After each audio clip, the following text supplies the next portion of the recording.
সনাতন ধর্মীয় দাদা ও মায়েরা, আশা করি আপনারা পরম দয়ালের আশীর্বাদে সকলেই ভালো আছেন।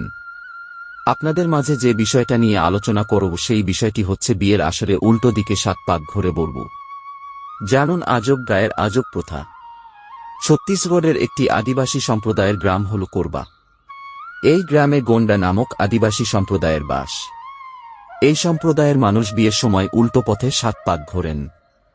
শুধু তাই নয়, এই গ্রামে সব ঘড়ির কাঁটাও উল্টো দিকে ঘোরে। জেনে নিন এই গ্রামের অন্যরকম প্রথার কথা। চতুর্মাসের অবসানের পর পুরোদমে শুরু হয়ে গিয়েছে বিয়ের মৌসুম। বিয়ে মানেই নানা রকম প্রথা ও রীতি আচার। ধর্মীয় দৃষ্টিকোণ থেকে এই সব বিয়ের প্রথা হবু দম্পতির ভবিষ্যৎ জীবনকে সুখী ও সুন্দর করে তোলার লক্ষ্যে মেনে চলা হয়।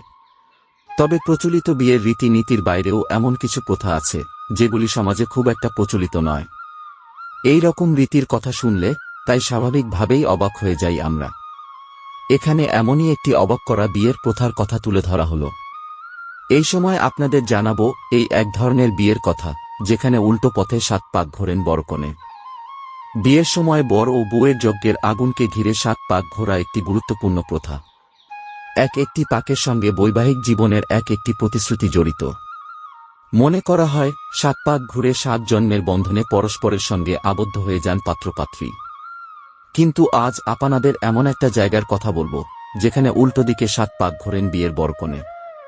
ছত্তিশগড়ের কোরবা গ্রামে এমন প্রথা প্রচলিত রয়েছে। গোন্ডা নামক আদিবাসী সম্প্রদায় এই গ্রামে বাস করেন। ছত্তিশগড়ের কোরবা গ্রাম অন্যতম শক্তিপীঠ। এখানে প্রায় 1,000 পরিবারের বাস। অন্য বিয়ের ক্ষেত্রে যেদিকে ঘুরে 7 ফেরে নেওয়া হয় তার উল্টো দিকে ঘুরে 7 ফেরে নিয়ে থাকেন কোরবা গ্রামের হবু দম্পতিরা। শুধু বিয়ের ক্ষেত্রে নয়, ছত্তিশগড়ের কোরবা গ্রামে ঘড়ির কাঁটাও উল্টো দিকে চলে। অর্থাৎ যাকে আমরা সাধারণভাবে অ্যান্টিক্লকওয়াইজ বলে থাকি, সাধারণভাবেই সেই দিকে ঘোরে কোরবা গ্রামে সব ঘড়ির কাঁটা। এখানে 12টার পরে একটা নয়, 11টা বাজে।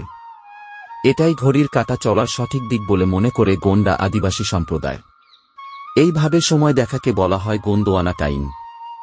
এখানকার বাসিন্দারা বলেন যে সূর্য, চন্দ্র ও অন্যান্য গ্রহ, নক্ষত্র সব এই দিক করেই ঘোরে, তাই সময় এইভাবেই প্রদক্ষিণ হয়।